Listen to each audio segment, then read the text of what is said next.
welcome, everybody. Welcome back. Welcome back to the first edition of 2025 for Remixing Politics and Culture with me, your host, Pam. I am a public relations and marketing professional with a passion for social justice, voter advocacy, and culture. And I had to take some time off. I just, admittedly, even after the election and what have you, we had some shows, but I have to tell you, it's been tough. It's been kind of tough. So, but what we cannot do is to give up or to have a defeatist attitude or to think that there's nothing that we can do to change things. We have to resist, and we have to buckle up and put our game faces on and march forward. All right. Our ancestors dealt with even worse than this, and we know what's coming ahead, but that's okay because collectively, we can resist and do better, even in the midst of chaos and confusion. So let me introduce you to our fellow resistors tonight. Okay, hello, Lynette. Nice to see you. Thank you. All right. So first up, I have from Detroit, Michigan, Clyde Allen Jr. He is a business owner in the Motown. Go check out his business, Pop's Place. It's the place to be for the best sandwiches, subs, sausages, and fried chicken and all that's good to eat. He's located at 13200 Dexter Avenue, Suite D in the Motor City. Welcome back to the show, Clyde. Thank you very much. Thanks for having me back, Pam. Absolutely. Okay. And next we have attorney Narissa Smith. Narissa is also a professor of law, and she is now an author. A former professor of law, but still, listen, once a teacher, always an educator, right? Just like Latrice is forever a journalist, despite what she's doing now.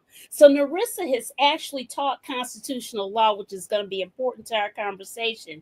And she is a Black history scholar. She's got a new book out entitled Fighting for Equality, Racial Justice in North America. And you can purchase it at Barnes & Noble, Amazon, and where fine books are sold. And if you had sent me a graphic, I would have put it up because I wanted to do that for Clyde as well. You are welcome. Next, we have Zachary Clipper Sr. Zach has worked in TV production and in customer relations with a national grocery chain. He is a Pan-Africanist who believes in the unification of the Black diaspora. Zach worked very hard on the Harris Waltz campaign, but he's still a trooper, right? Welcome back to the show, Zach. Thank you. Okay. And next we have Latrice Davis. She is a senior court clerk at Queens County Criminal Court and serves in a leadership role on Queens Community Board number 6.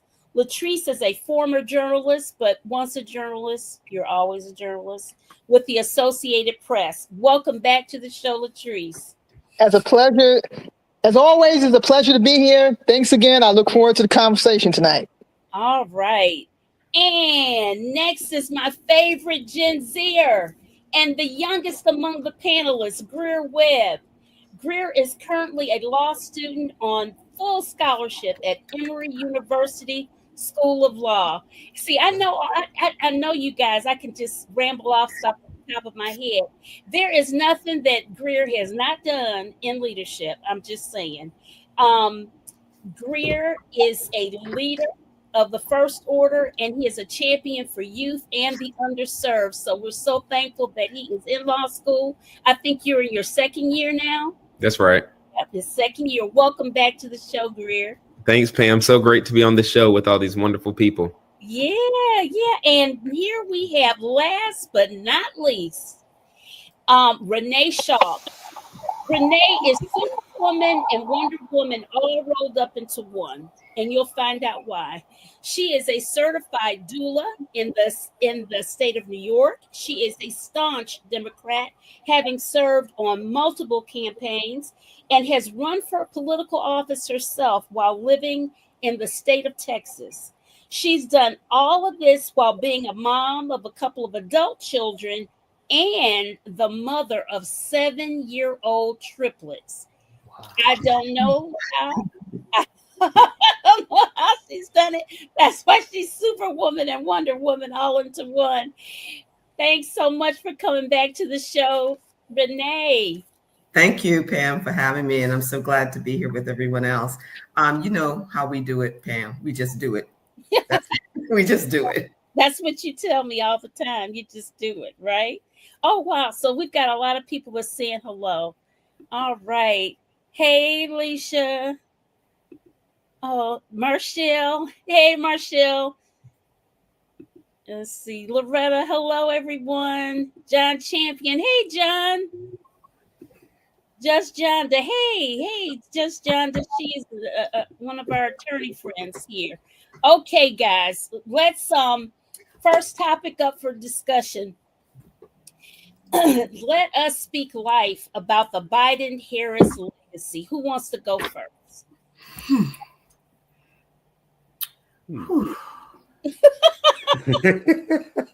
I have something to say. Yeah, go ahead. Go ahead, Narissa.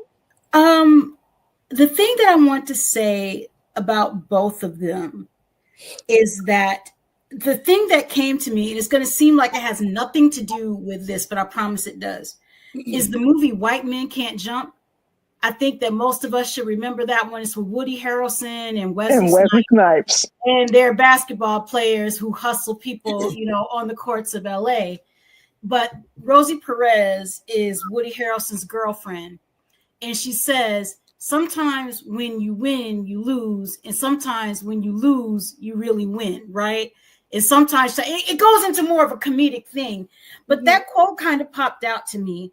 And I think that history is going to show, and we already can start to see this, that Joe Biden did an excellent job as president, number one, and still doing an excellent job as president.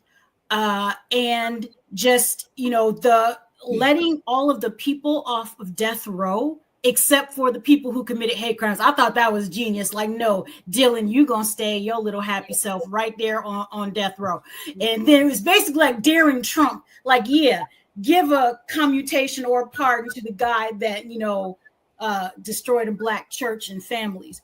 But I think that history will vindicate Biden. I think it already will. And I think history will also say that Kamala ran, as we all saw, an excellent campaign. But the more I think about it, and I was just talking to someone about this the other day, Kamala's true opponent was not Donald Trump.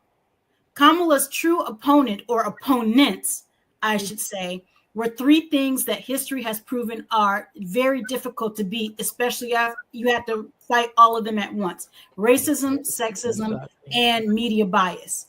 And she could have defeated one of those things.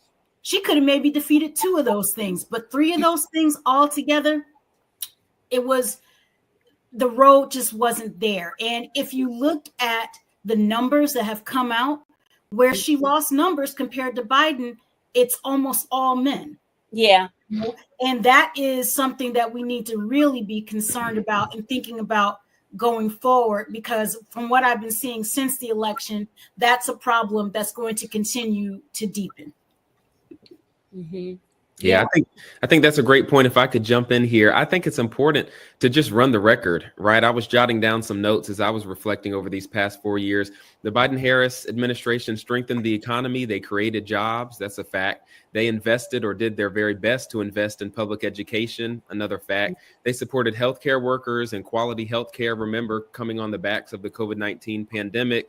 They made higher education more accessible for folks. They really tried to deal with student loan and debt forgiveness. They Yes. backed workers' voices and workers' rights. They stood up for retirees. They really did their best for working families. They did reduce gun violence in their 4 years, and they reinforced democracy and civil rights to the best of their ability while promoting social justice and equality. So let's run that record and talk about what they did, even despite folks acting crazy, folks being racist and ageist and homophobic and everything else. They did their best with the mandate that the American people gave them, that young people gave them, that diverse Americans from all backgrounds gave them. And so I do think that they are worthy of praise. Were they without fault? Absolutely not, but no administration has been.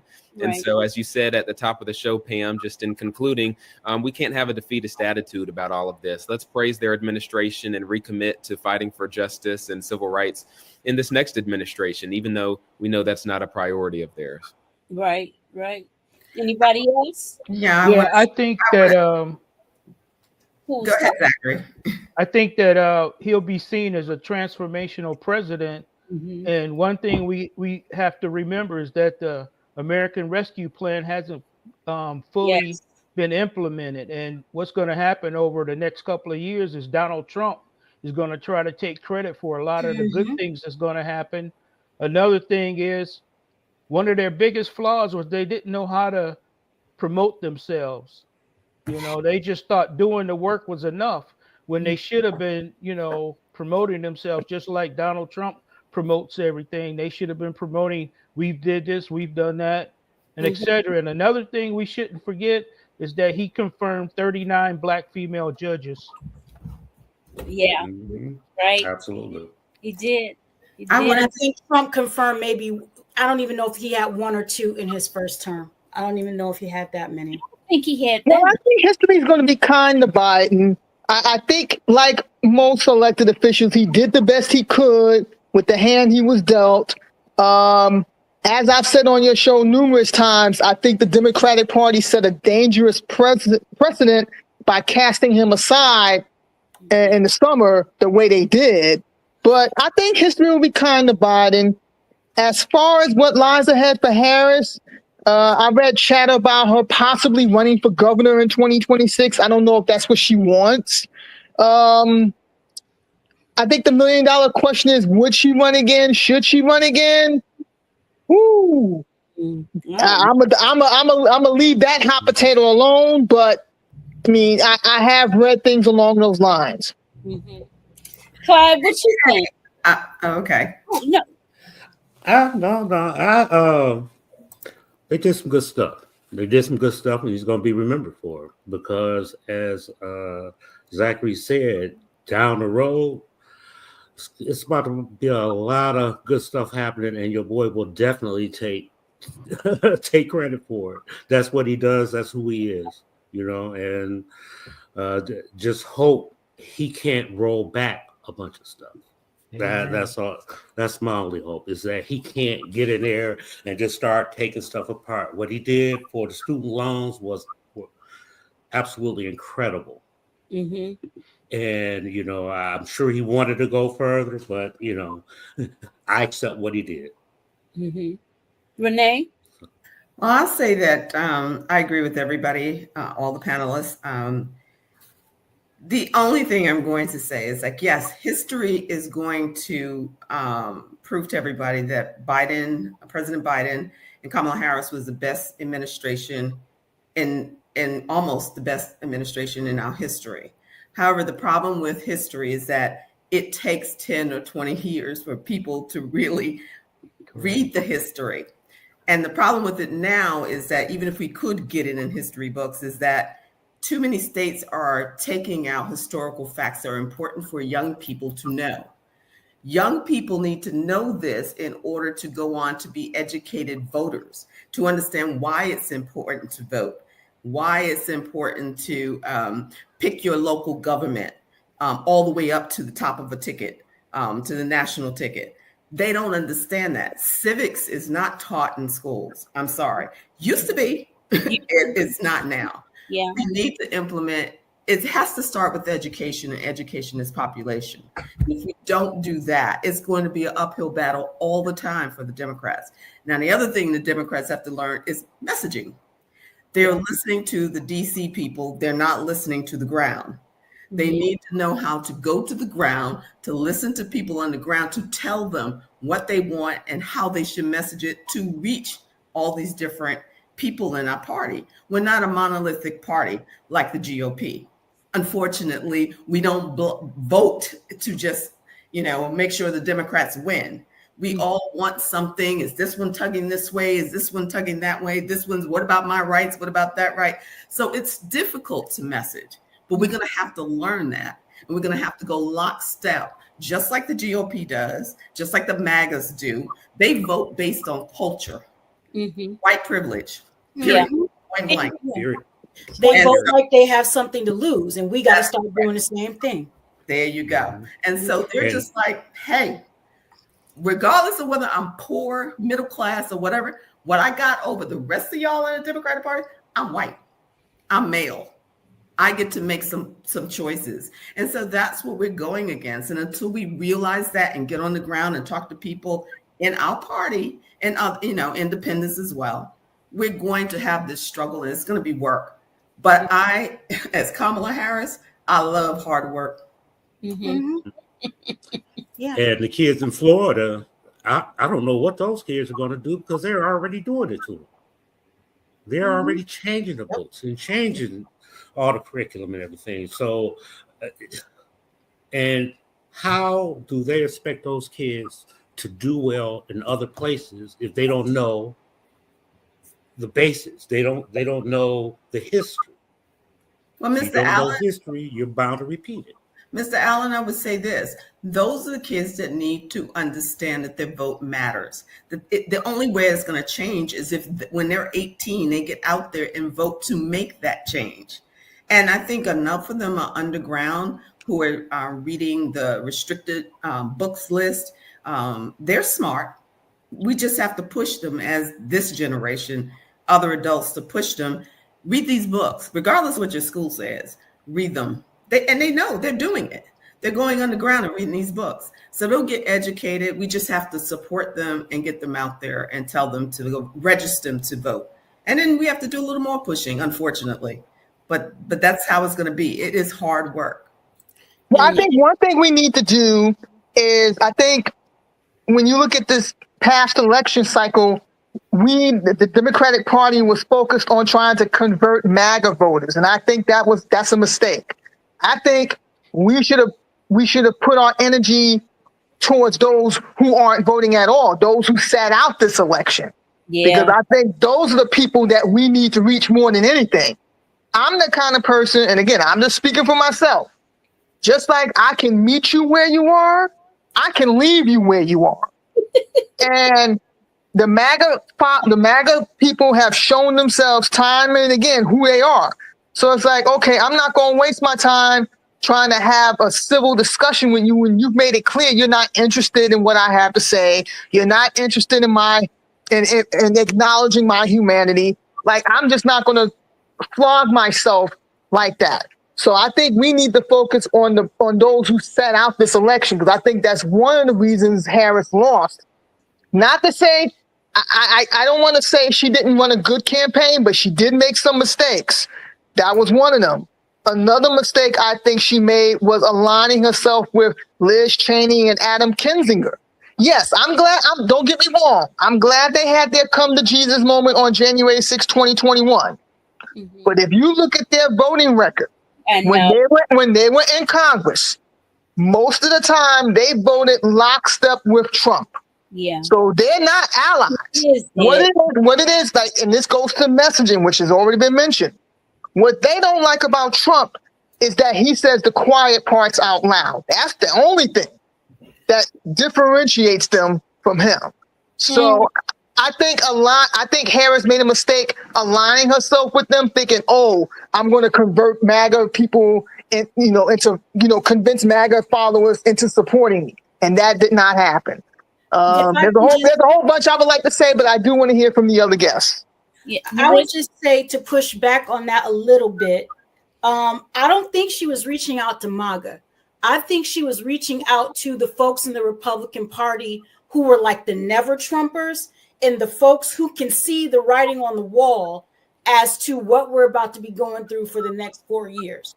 They saw it. And I would say, yes, in terms of their policy goals, you're right.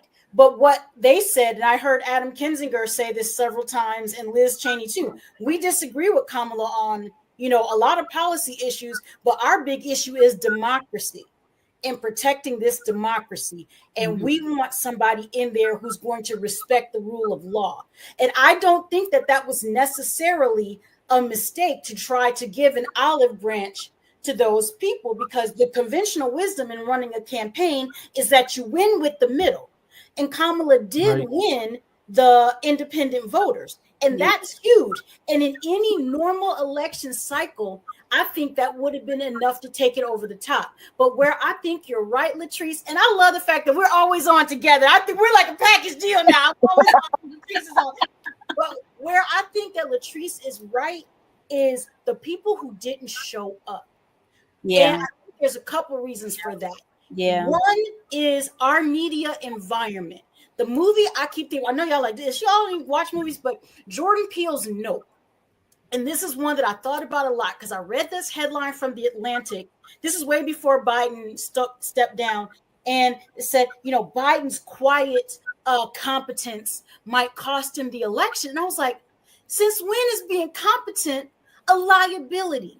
But being competent is only a liability when you are not making a spectacle of yourself. If you haven't seen Jordan Peele's Nope without spoiling it, it starts with that quote from my mom is a pastor. She's gonna kill. I can't remember, but one of the Old Testament books, I think it's Nahum, where it talks about making a spectacle of yourself, and that's what the whole movie is about. And it's about how we as a culture value spectacle and style over substance. Yeah, and that is something that has become embedded in the American culture in a way that I don't know a lot of people have predicted. And I'm not going to be down on Gen Z and talk about, oh, it's TikTok. No, it's people of all ages. And the thing now, and this is also to the news media, that gets the attention is the loudest, noisiest, goofiest, wildest thing gets the attention. Donald Trump is the noisiest, wildest, goofiest, most racist, most sexist, most stupid, and allegedly most stanky person out there. So when you put him on the TV, it boosts their ratings. Yes. And it's easy to point the camera at him and say, oh, look at this. Meanwhile, if like Biden, you're quietly competent, back, I would say up until even the 2000s, that would have been enough in the media environment to guarantee you a win, because people would have said, this guy's doing his job. Remember when John McCain lost the election because he's shut down all that grandstanding? People were like, no. But something in our DNA has changed so quickly where now it's like that person. So I lay a lot of the blame for Kamala's loss on the feet of the news media. And I go back to that conversation between Anderson Cooper and Charlemagne the God, when Charlemagne was calling him out and saying, why won't y'all call Trump a fascist? And Anderson's all indignant, like, well, why would I? And Charlemagne's like, why would you not? Because that's what he is. It's the truth. Exactly. The corporate media has been some of the biggest disappointment. And then who owns it? That's the frightening part, because the Washington Post is a premier storied institution as far as journalism. I have friends there, Latrice, right?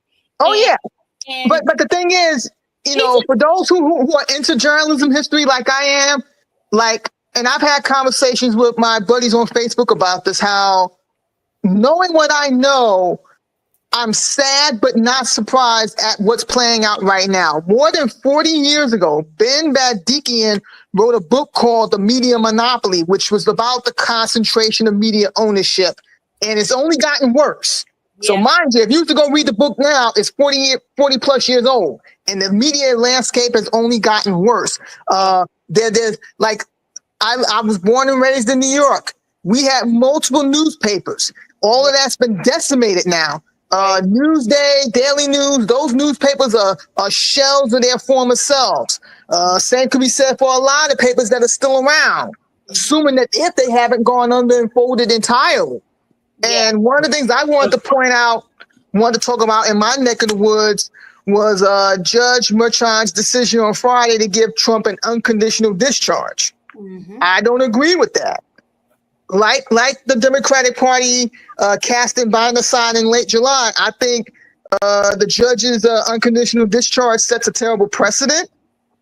I think at the very least, okay, if you're not going to send him to jail, have him pay restitution or some form of restitution.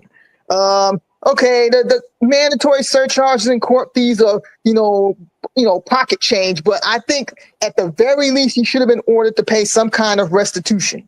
But I just wanted to put that out there because I think an unconditional discharge, it's pretty much like shrugging your shoulders, like, yeah, he's a convicted felon, and it's like, yeah, there's nothing alleged anymore. He's a convicted felon. What do you think about that, Greer, law student?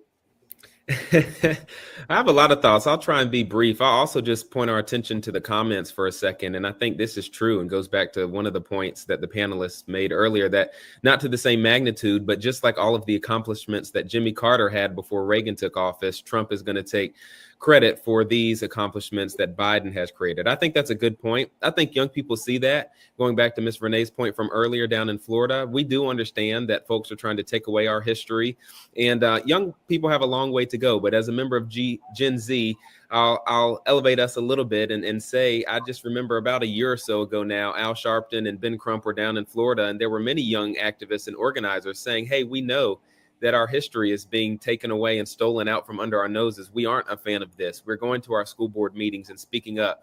We're writing and talking on social media about this. Social media is powerful. That's a whole nother conversation. But I think one of the reasons TikTok is getting banned is because it brings so much joy and information to young people and really people of all ages. And I think we're almost trapped in America right now in this situation where I think to Latrice's point earlier, or to someone's point earlier, Trump is just a big spectacle. And we have folks who like that. We have many people in this country who just want to feel like their inner thoughts are broadcast and are acceptable. And I think as a young person, it's scary to see that that's the direction this country is going. I think we have to continue calling it out. And to Pam's point at the top of the show, it's frustrating and difficult to do so. And so we have to give ourselves some grace. We have to rest. And I like to use this analogy in closing that we don't always need to unplug, but sometimes we need to more so recharge. I think a lot of times we unplug completely out of the socket. And then when we try to plug back in, the world's jumped ahead 5 years. We need to recharge. We need to put our phones on do not disturb. We need to go engage in self-care. We need to strategize and organize. Us young people need to talk to older folks. Older folks need to listen and talk to younger folks. Tell us your stories. Give us your wisdom. Young people will listen. Maybe not every single one of us, but most of us. Because everything in this country and everything in the world is on a spectrum, right? And so the more people you can get on your side, the more people you can get to understand how all of this is interrelated and really how every system in this country goes back and stems from slavery. When you have those conversations, especially with people of color, we do get it. We get it. And so I think one of the main, personally, one of the main priorities I have is, to Ms. Renee's point again, turning out young people to vote. We all probably remember 2018, where youth voter turnout was sky high. And that was the year of the Parkland high school shooting down in Florida. And then you had David Hogg and a lot of the Parkland school shooting activists speaking out and talking about policy and talking about voting. Then what happened? I guess you can blame COVID. But I think personally that young people kind of got turned off by the fact that they were listened to just for a little bit of time, but we weren't really taken seriously. And so I think people underestimate how much that ticks people off. And when people see that the system isn't working for them, and we already know it doesn't work as well for marginalized folks, then they sit completely out. So my mission this year is to get people to think, recharge, don't unplug. I like that. I want to just say something about the Marshawn's ruling. I think it was on Joy Reid where they were talking about how he sort of read the tea leaves of the Supreme Court and felt that if he had any sanctions against Trump, that they would step in and nullify everything, even, you know, the ruling to convict him at all. Mhm. So he sort of that was the only decision he could come to without having it, you know, set aside by the Supreme Court. And another thing I wanted to say is we were talking about Kamala's loss. I think what we saw, for me, would always be about race. And I think what we saw during the election was a master class on the Southern strategy, where everything is about race, but you convolute it to the point where it's not about race, but it's really about race, where it was about groceries and the price of eggs. But now people saying, oh, well, it wasn't really about the price of eggs. Mm-hmm. So it was a master class on the Southern strategy. I want to jump in here for a minute too. All y'all have brilliant perceptions of what happened, and I appreciate every comment. I'm going to say the biggest impediment to Kamala winning was the Democratic Party. I know some of y'all are not going to agree with that, but I don't have an issue with that. You're not wrong. You're not wrong. And I'm going to tell you why. They threw Biden under the bus because they wanted somebody else to run. They didn't want Kamala to run. Biden outsmarted them and said, well, if you want me to step down, you're going to have to take Kamala. Period, point blank. Mm-hmm. And they had no choice. Mm-hmm. But did they back her? Really, did they back her? How many did you see Nancy Pelosi, Schumer, all of them out there really going to town to get people to turn out for her? Not really. They said a few things. I was mad with Schumer because he attended that Catholic charity thing where Trump went and just scorched the earth about Kamala and pretty much called her out of a name and Biden. And he's sitting up there shucking and jiving. I'm like, who are you? What are you doing? So it was the Democratic Party that threw Kamala and Biden under the bus. They thought they could replace her. Mm-hmm. I think Biden, and I'm going to tell you how I think so savvy he is. Mm-hmm. I think Biden was just hoping to get reelected so that he could step down in the middle of the second term and hand it to Kamala, and it would have been easier for her to run to be reelected as president. That was I think that's just my view. Mm-hmm. And you're not wrong, because like one of the things that irked me was when I would hear people say, "Oh, he's a one-term president," and it's like he never said he would only serve one term. He never said that. No. Now, whether or not he should have ran for 2 terms is another story, but he never said he was going to be a one-term president. Correct. And the thing is, when I heard people making an issue of his age, it's like, well, hold up. He was quote-unquote old in 2020. Exactly. So to make an issue of his age now just struck me as disingenuous. Yep. It really did. Yeah, but he didn't self-destruct in the debate in 2020.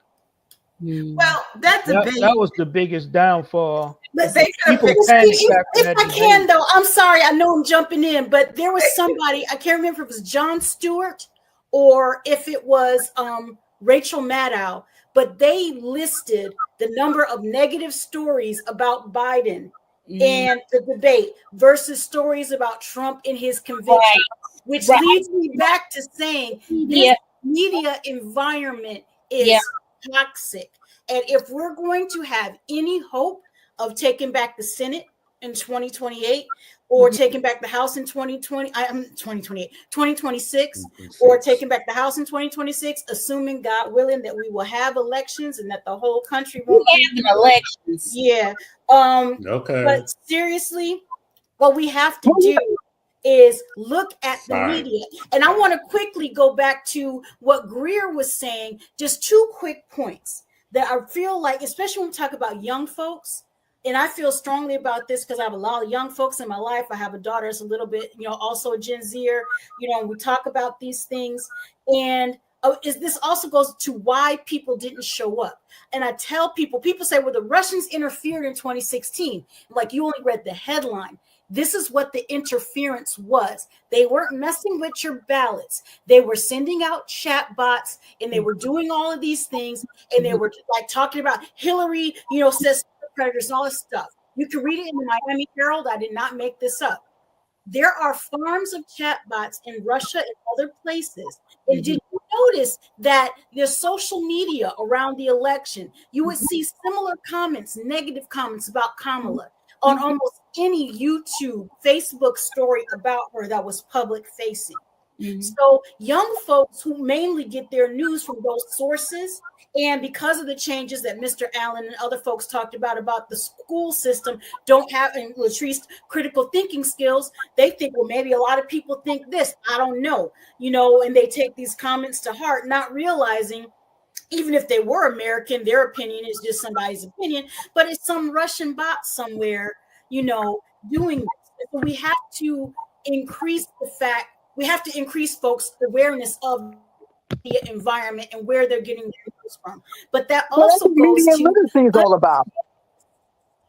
We have to make sure is all about.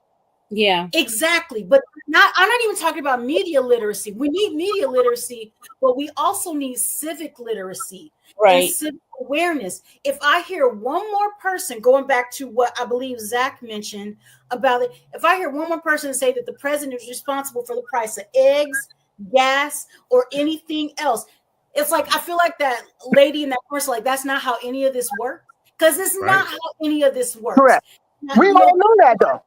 Yeah, people don't, but you're right. You're right. If you have millions of birds die, the price of eggs are going to go up.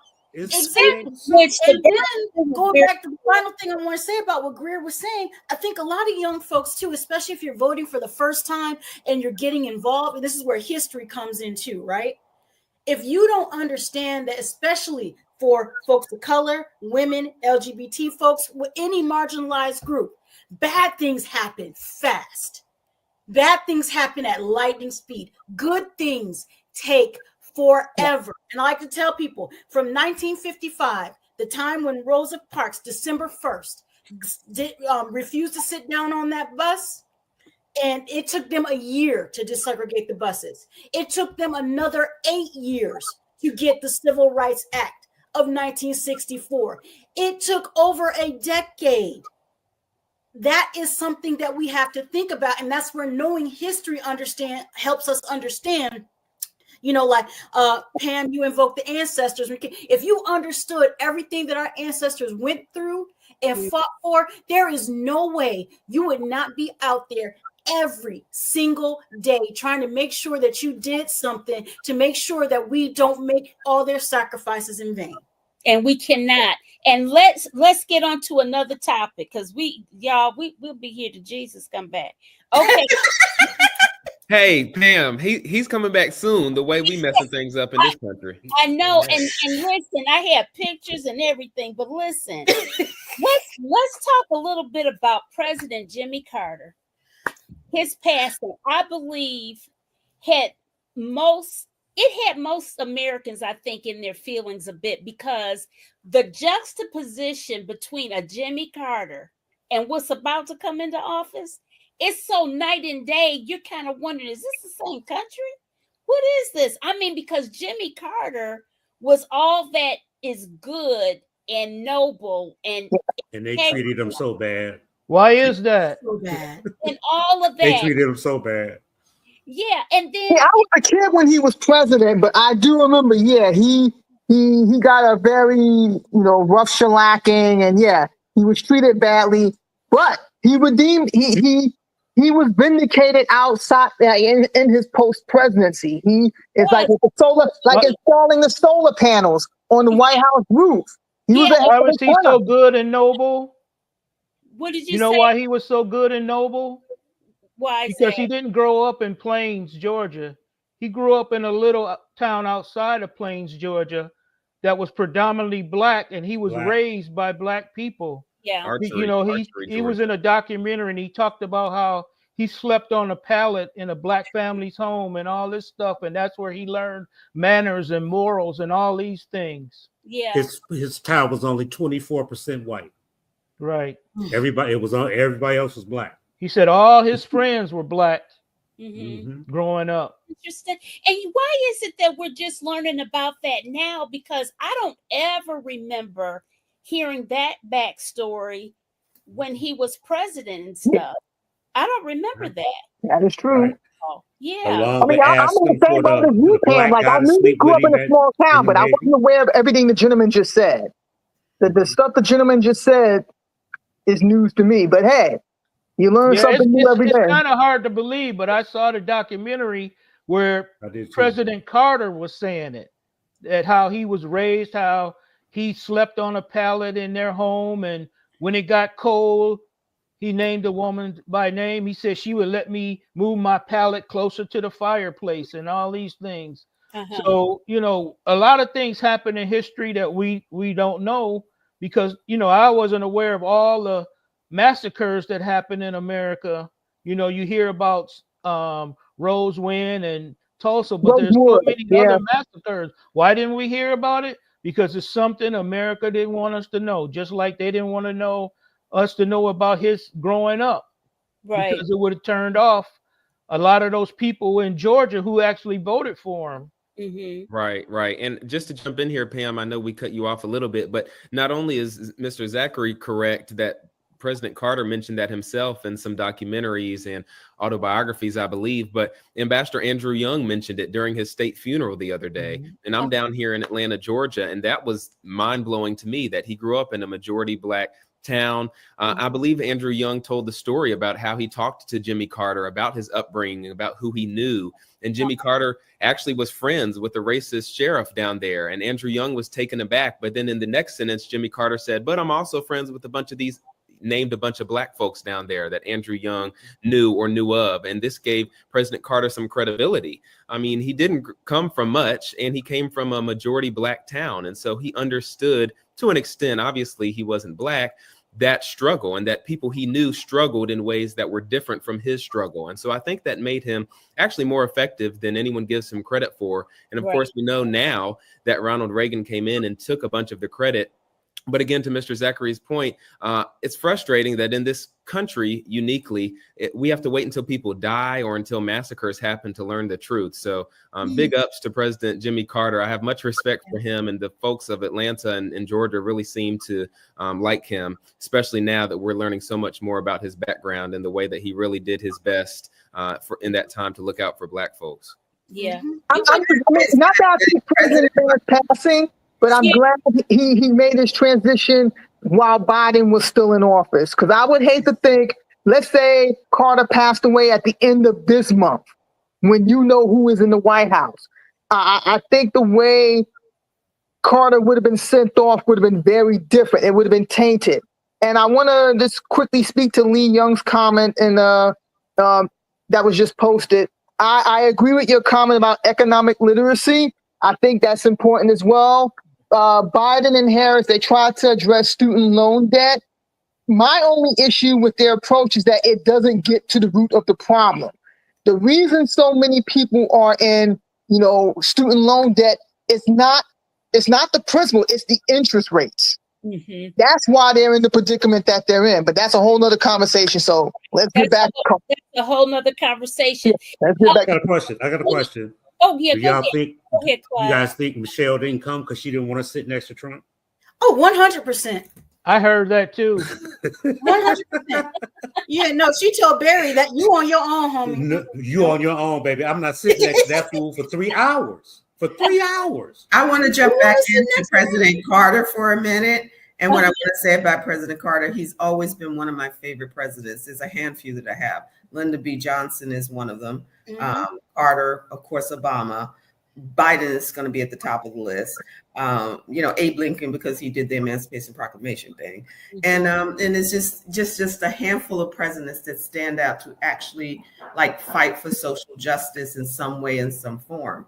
Carter, the sad part of President Carter's presidency is that people will, once again, I told you, history catches up with you 10, 20 decades later, or 10 or 20 years later, decades later.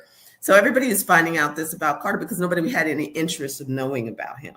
And so unless, unfortunately, if you pass away, then you get to look at history and see what they did.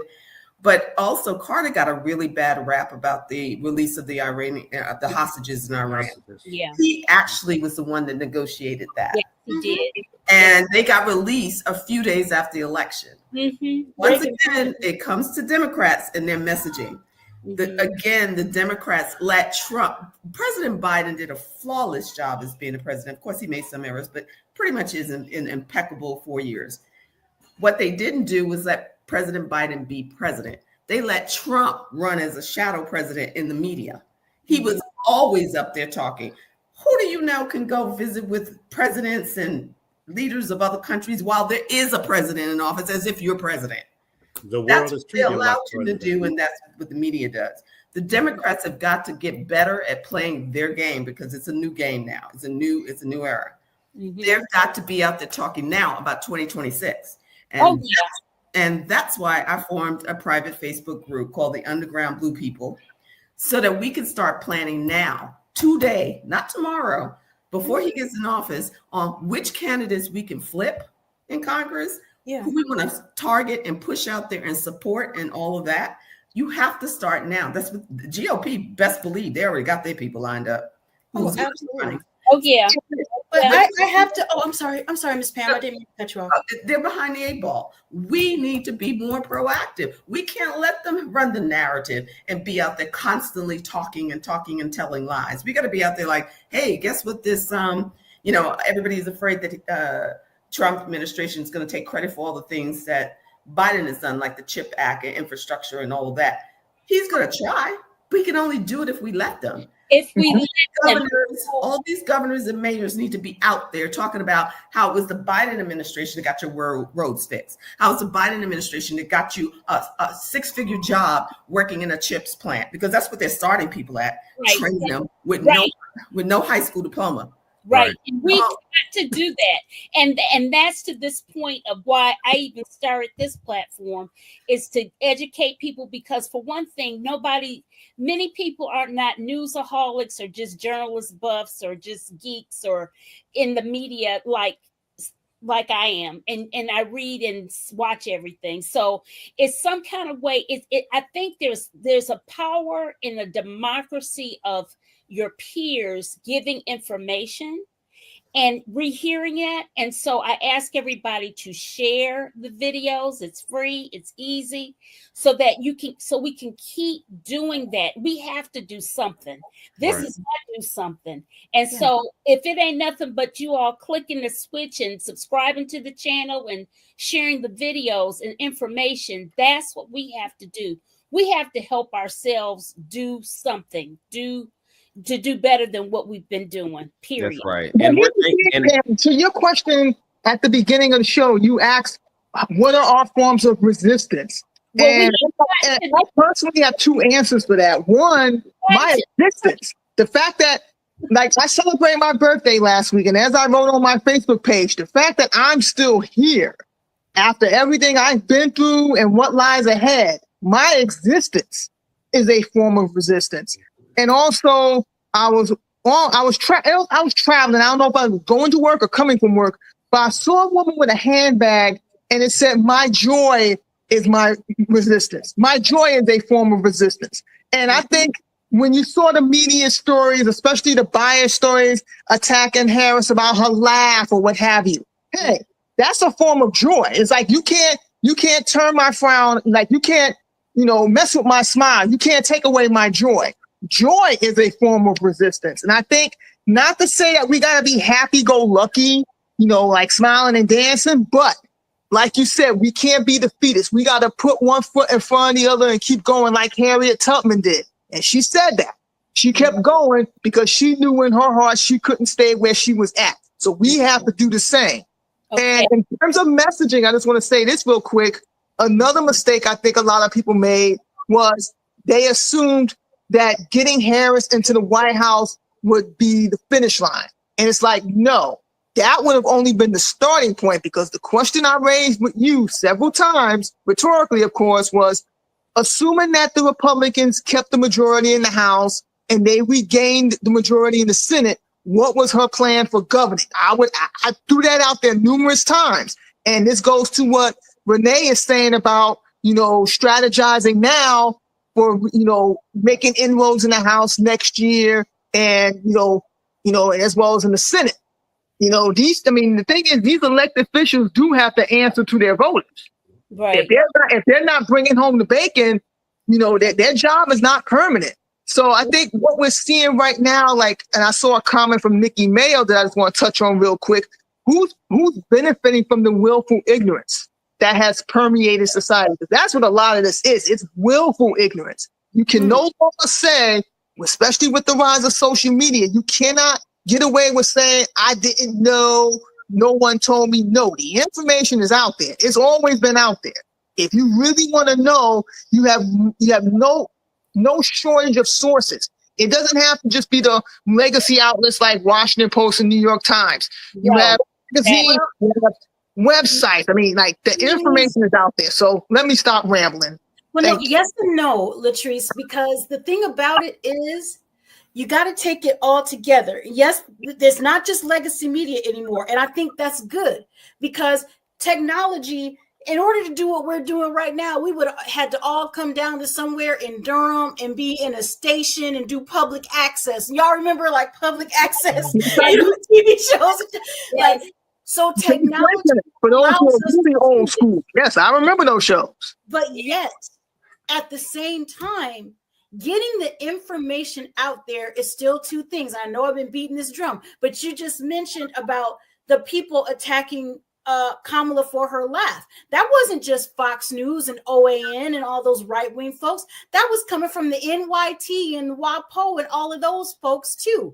And that is a problem that we have to consider is, you know, so the folks who are supposed to be neutral, allegedly, or even on your side, you know, like the folks on MSNBC, they were one of the first folks to talk about, oh, Biden, you know, he did this and he did that and blah, blah, blah, blah, blah.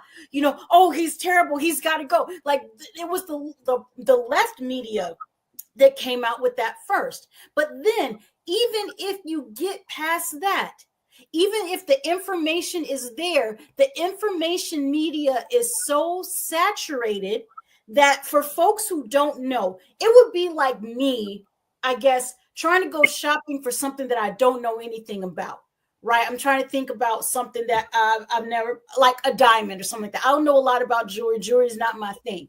So I would have to do a lot of research before I bought a diamond, or I would have to have someone with me there to walk me through and say, here's what you look for in a diamond, blah, blah, blah, blah, blah, blah, blah, blah, blah. What we're missing right now is because, as Mr. Allen so wisely noted, the schools aren't teaching critical thinking and the media landscape is so garbage. What we're missing is that link there that walks people through and says, this is a trustworthy source. This is a not trustworthy source. This is why you can't. And again, this is not just on young people. I talked to a senior elder the other day who was telling me some stuff, and I was like, you know, that's not true.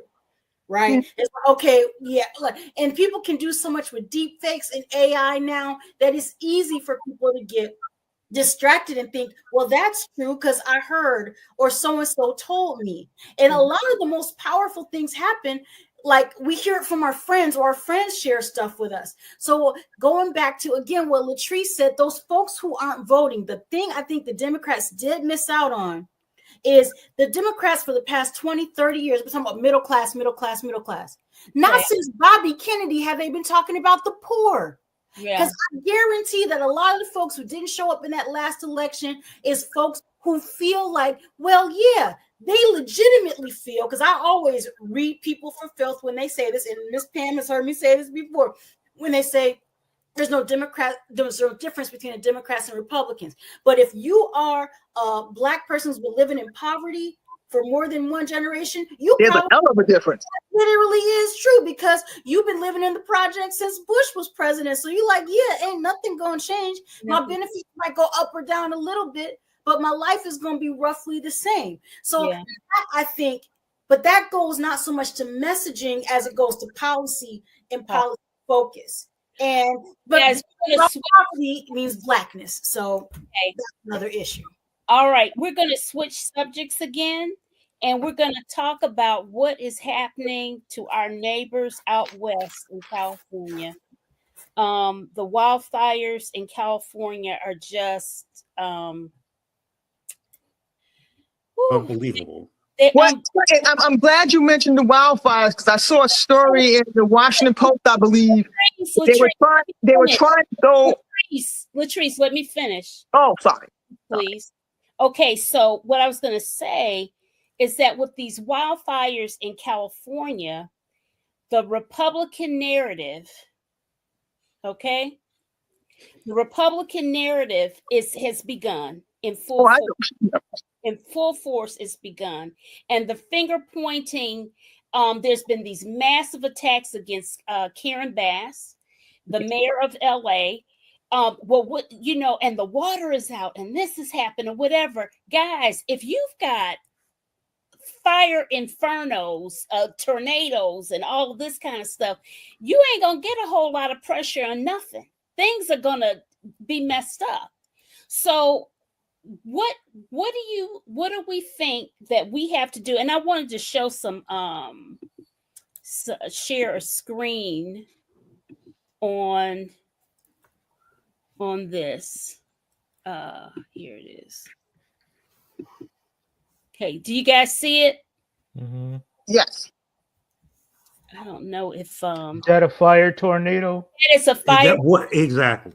That is a fire tornado. Wow. Like the hurricane force winds that they're having there. It's just like we're used to having the hurricane force winds in North Carolina, but it's water and sand and all of that. I can't imagine fire coming at us at that kind of rate with those types of winds.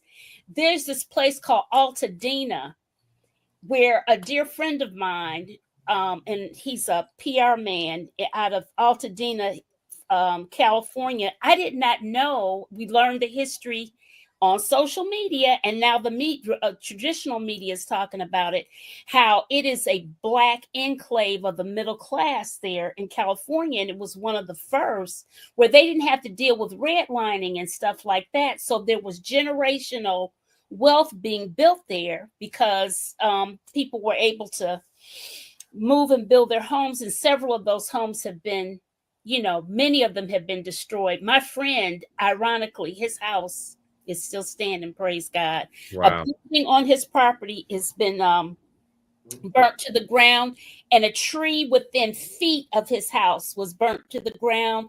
But his house and the house on the left and the right of him are all the standing on their block. Wow. That's amazing. That's amazing. It's just amazing. God's grace. Amazing. So the question I was going to build up with all of this is, how do we redirect that messaging or the talking about these wildfires? Because you already know the last time they had bad wildfires, when Trump was in office, he delayed California getting their money. Okay. So now what? Clyde? What do you think? Same thing, same game. 8 days is going down. 8 days is going down, and all that stuff he used to do, he gonna do it. And I hate to be the Debbie Downer of the group, but You're not alone. I mean, but it's coming at us 100 miles an hour, and as I look around me, I don't see nobody react. I don't see nobody preparing for the next eight days.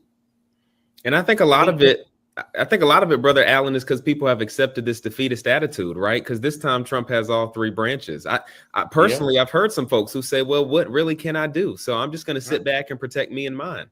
I think that could be part of it. Yeah. I think that's part. I think that's true.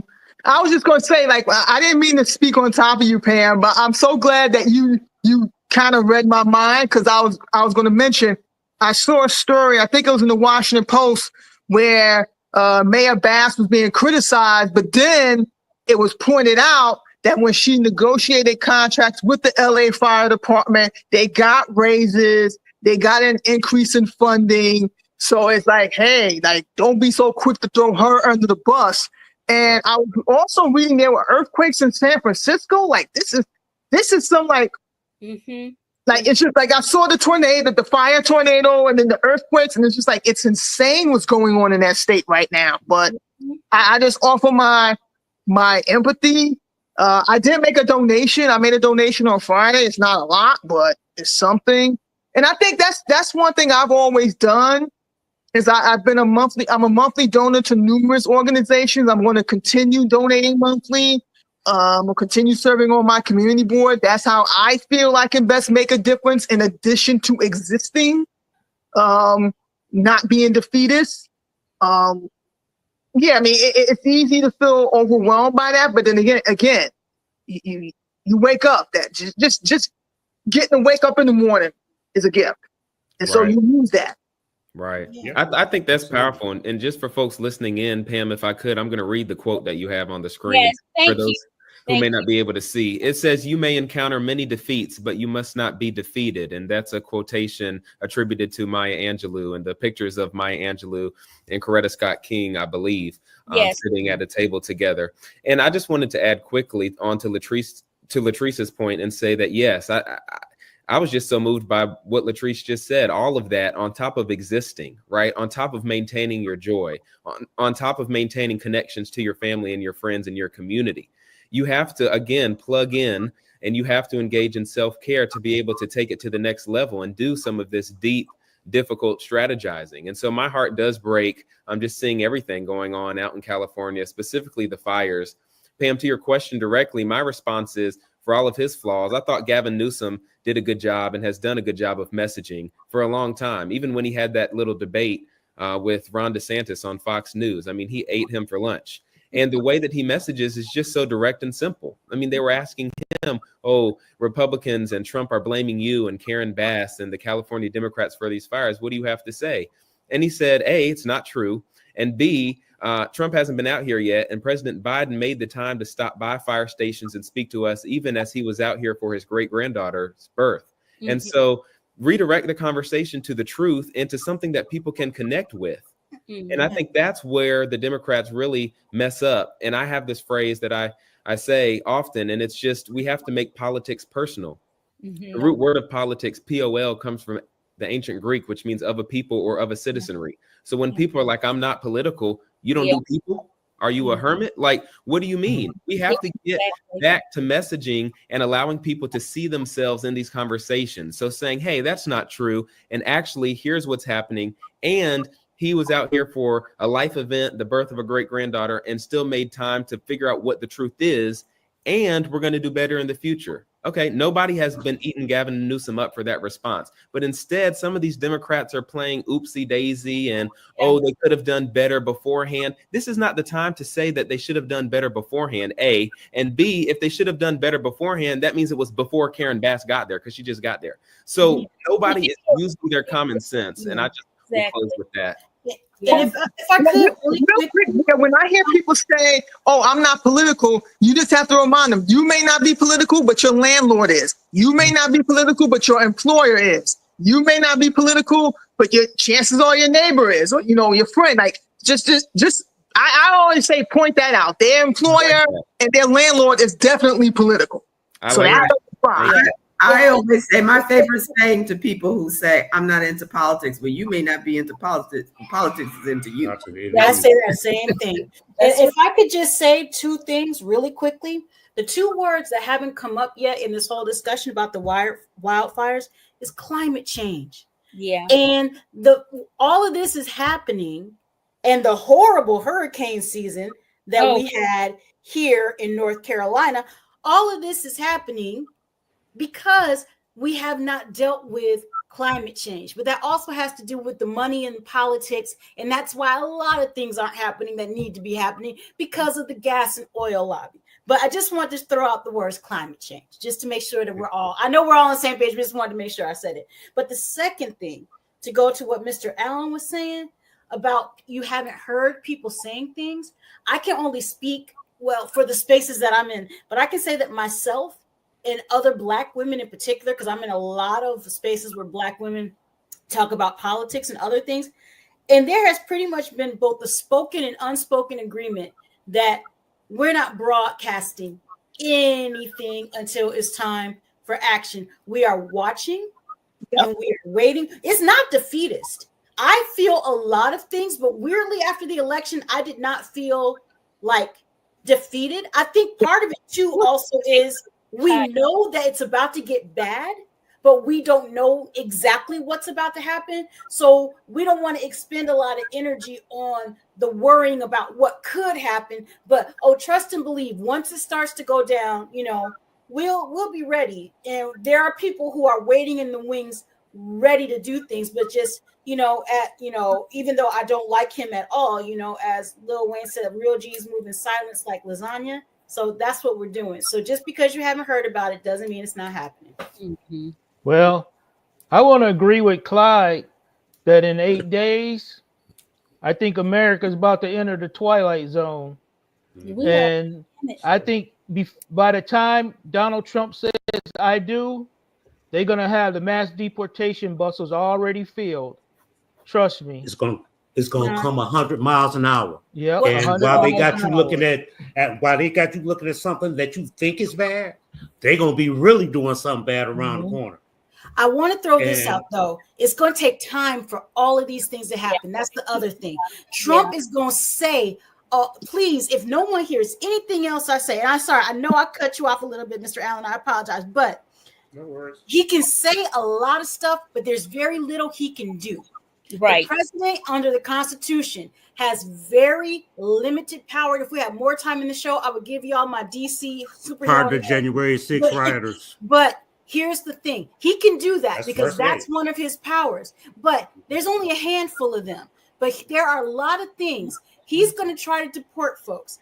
One thing I can tell you, the ACLU already got that lawsuit ready to go, ready to be filed right now. They've been working on it. The NAACP, LDF, they got lawsuits that's already ready to go just based on what he said he's going to do. Mm-hmm. So I can say, Mr. Zachary, the one thing I can say for sure is that those buses won't be filled on day one because there's certain things that a president just can't do. Now, can I say that by January 21st, 2026, that would be the case? No, but I can say that it's going to take a lot more time than just a day or 24 hours. Well, can you say that about Florida?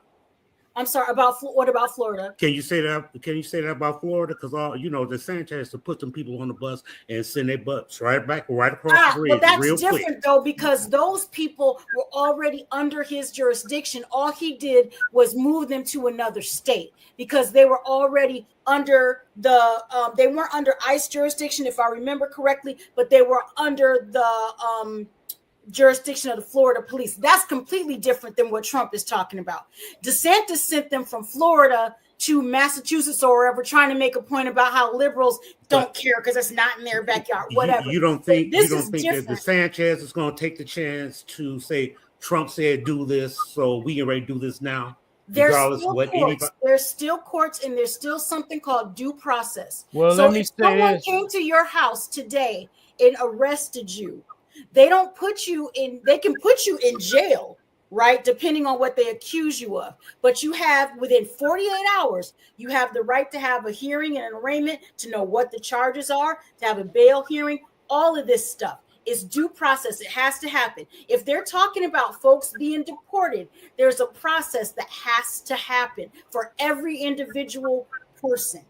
And even for, like after 9/11, when they were talking about folks who were terrorists, even they had due process. Yeah. And some of them were still sitting in Gitmo for years, waiting for their court dates. Yeah, I remember that. All of this takes time to play out. So the one ray of hope, the last time I was on here, I said I didn't know a lot that was going to happen. But the one thing I can say that should give people hope is that he's going to try to do a lot of things. Mm-hmm. And the one thing that I know we can do is to tie it up in court for a long time, to at least delay. We might not be able to, but we can at least delay. Hey, Pam, I want to chime in and circle back to the LA fires. Yeah. My biggest concern about the LA fires, because I think many of the people are going to get compensated, because I've been hearing a news conference with the mayors of different cities and stuff, and they say they already have checks ready for people. I think and of course, they're not going to be able to rebuild right away. They may not be able to rebuild it all, but they'll get taken care of. My issue is the health issues that are going to come out of these fires. Oh, yeah. The ashes are so bad. And I have not heard of any governmental official providing hazard masks for people until they can get out to a safer place. I haven't either. And I've only seen one of my friends on air. He used to be in this market. His name is Tim.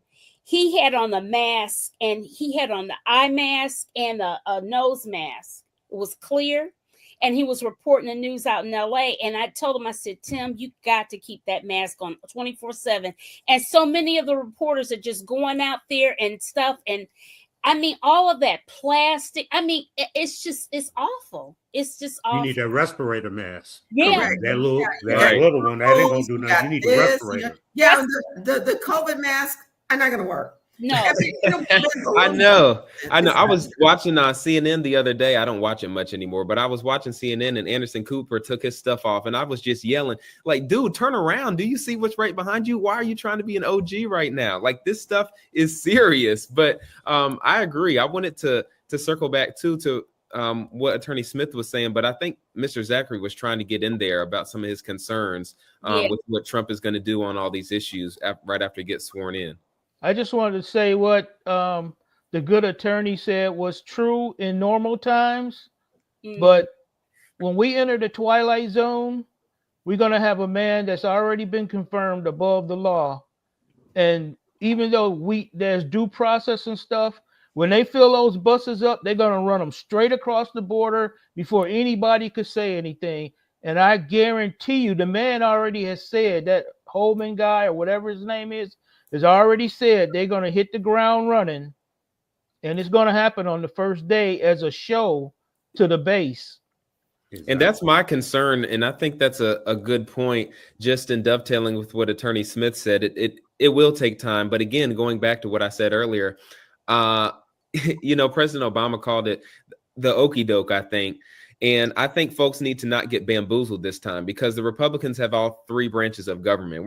It's another conversation to talk about the Supreme Court and how corrupt they've gotten and how above the law they've gotten. Somebody was saying earlier, it may have been Attorney Smith, and I'm in law school, so I understood the point, that Judge Merchan is limited in what he's able to do, and that I think it may have been Mr. Zachary, that he only had certain reins within he could move and operate. But look at what the Supreme Court is doing. I think a lot of folks in this country are leading from the back, right? Or leading from behind. And you see folks, this goes to messaging on the right, being super innovative with what they're doing.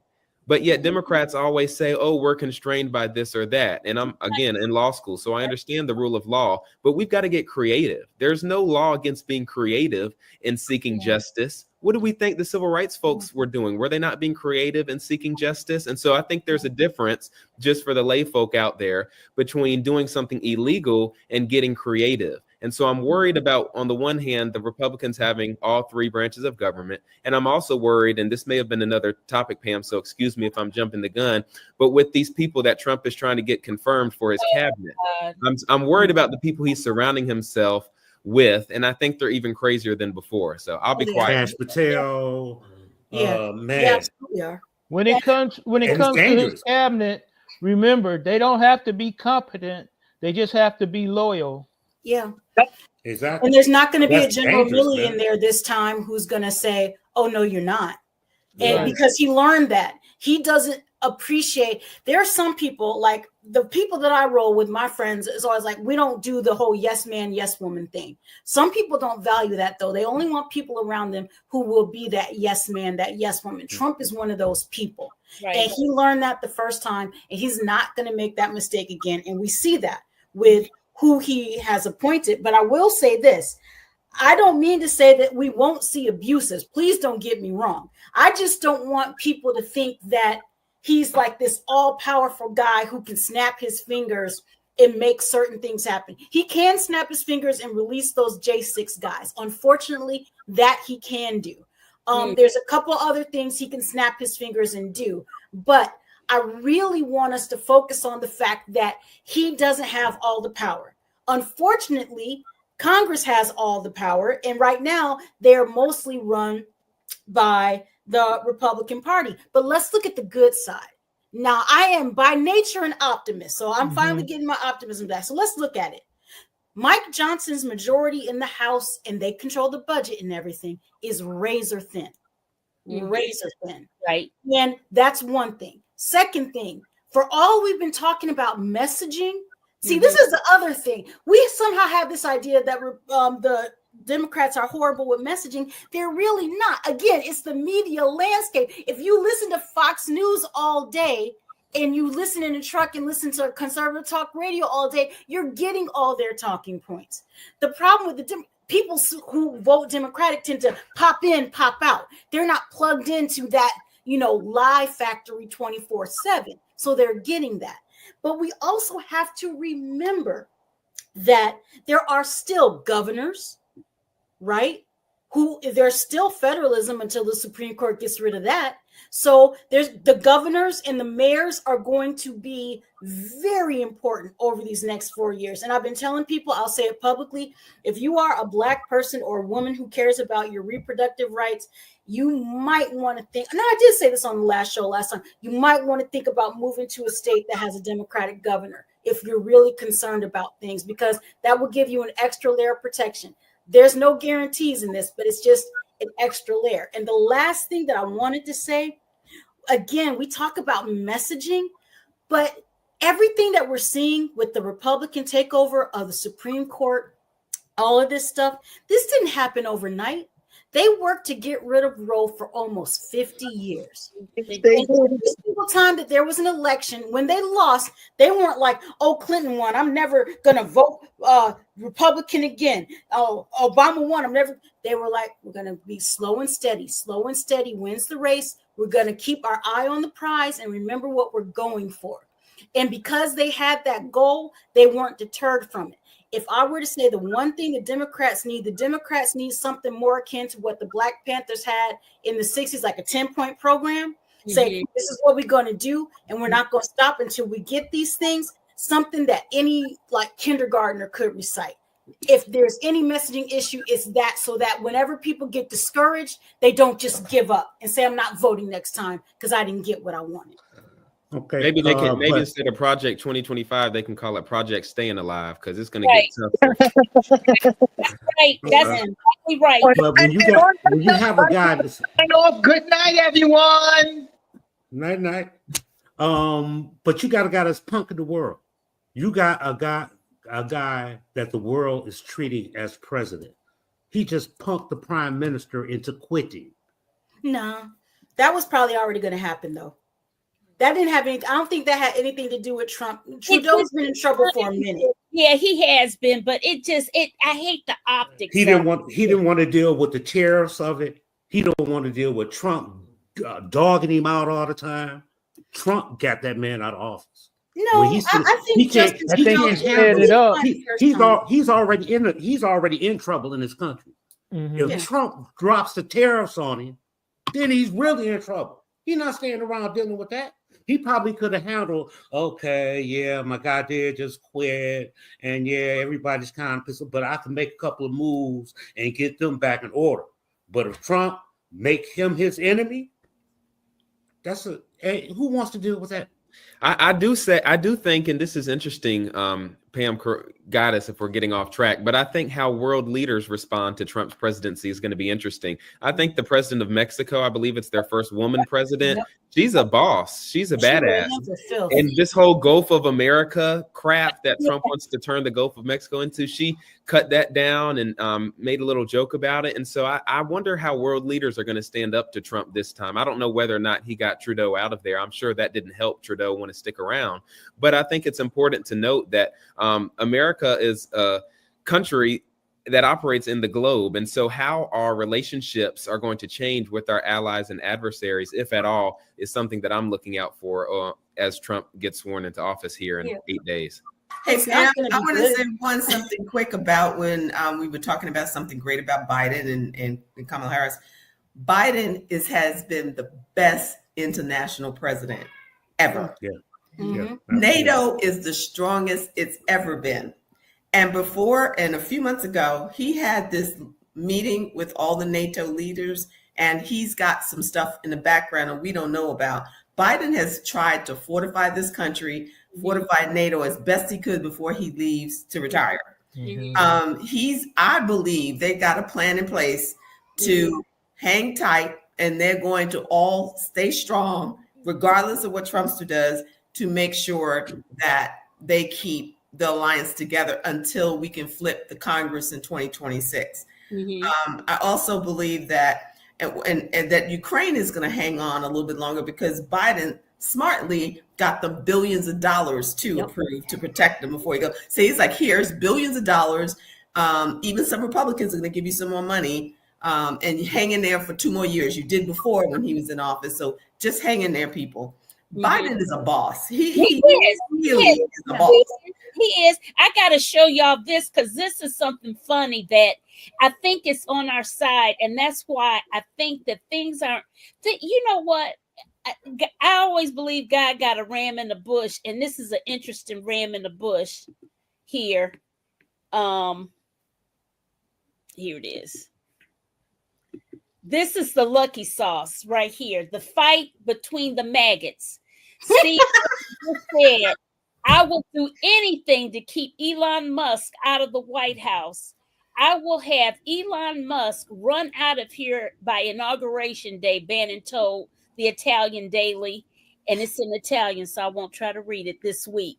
He will not have a blue pass to the White House.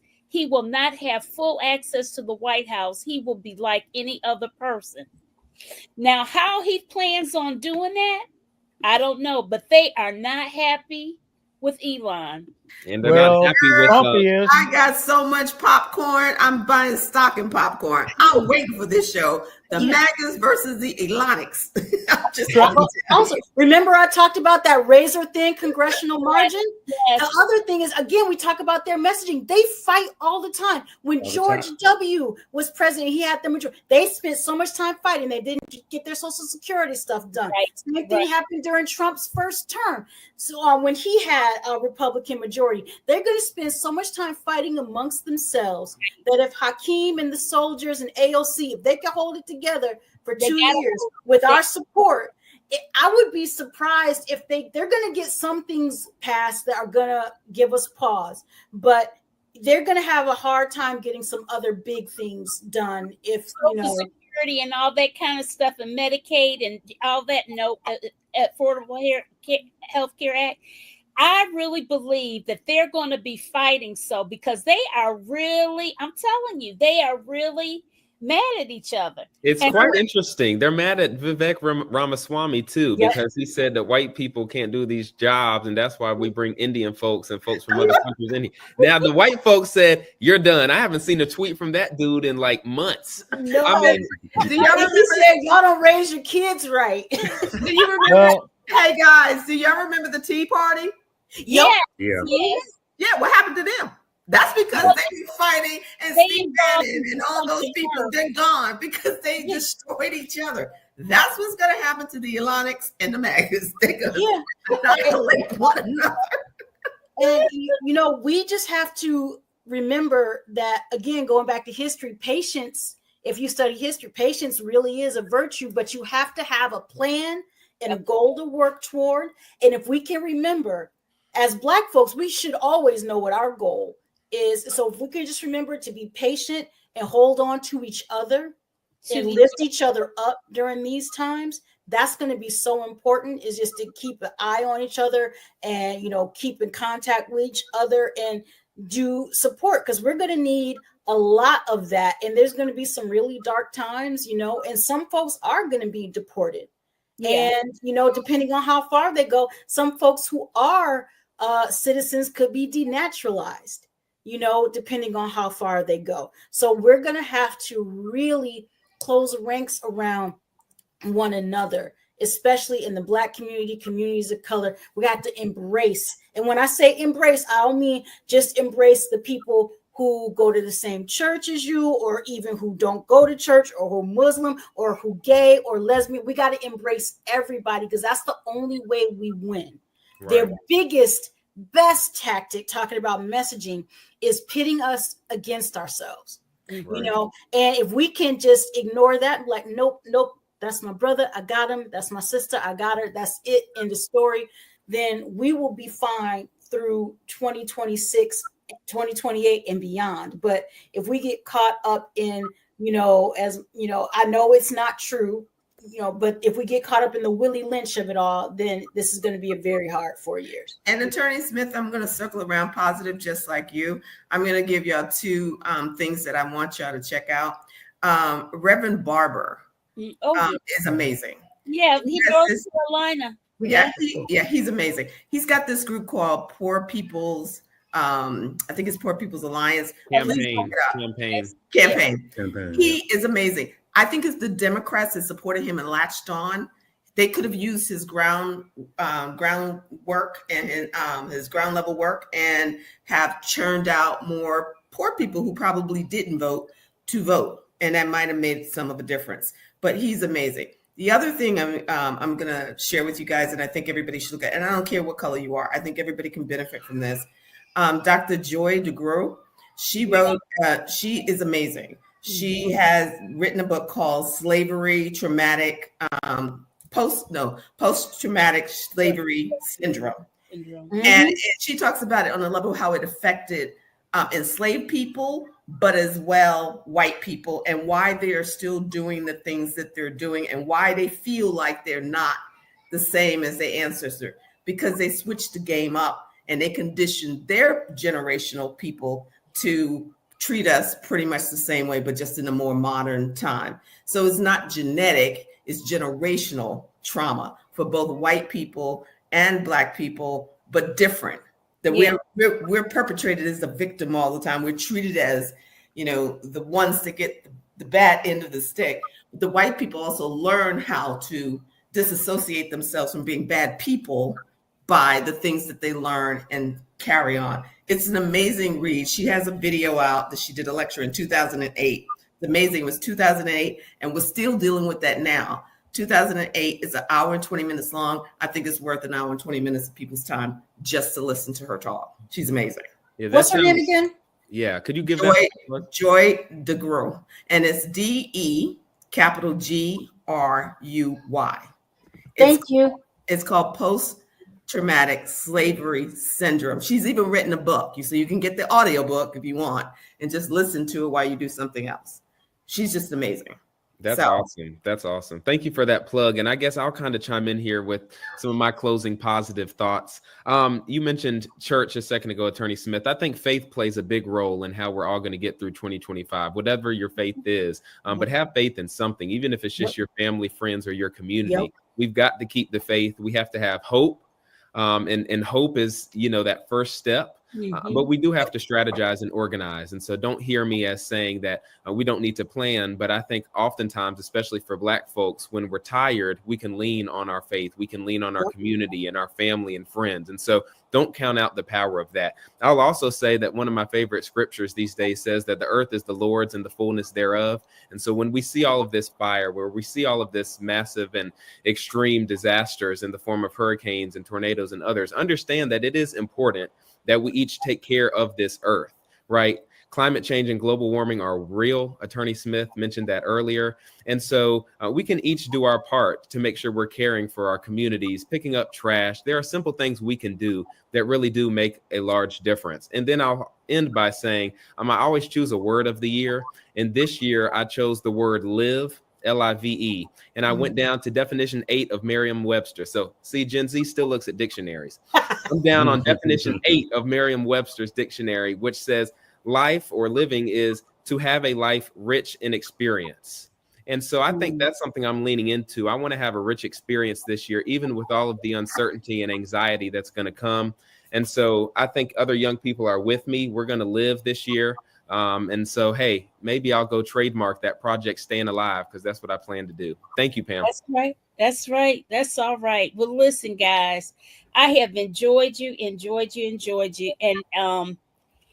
people, those that are listening, please subscribe to my YouTube channel. I have found out that my that LinkedIn, everything changed in the new year. LinkedIn, if people were making comments on LinkedIn, it didn't transfer over to the StreamYard. So I don't know what's going on there, but I guess you can still hear the show from LinkedIn, but I can't see any comments that you guys might do from there. But I just want to thank everybody for participating. Please share the video. Share the video so that we educate more people, get more people thinking and talking, and being encouraged, not defeated, and knowing that we can do this again. And if you're listening, and if you're a political operative, if you're running for office, thinking about running for office, contact me with the on the email on the scroll here. I want to hear from you. You can be on the show. We're trying to grow the channel and just grow in general. Okay. All right. Let's say good night, everybody. Let's wave everybody good night. We went a whole hour over. Other thing I'm going to say, Pam, and if you can't remember how to get on her YouTube, you can always go to one of our Facebook pages and it's there because I've shared the link. So that's another way to get on to her YouTube. Come on, you guys, you can do this. All right. All right. Good night. Good night, Good everybody. night. Good night. Good night. Thanks.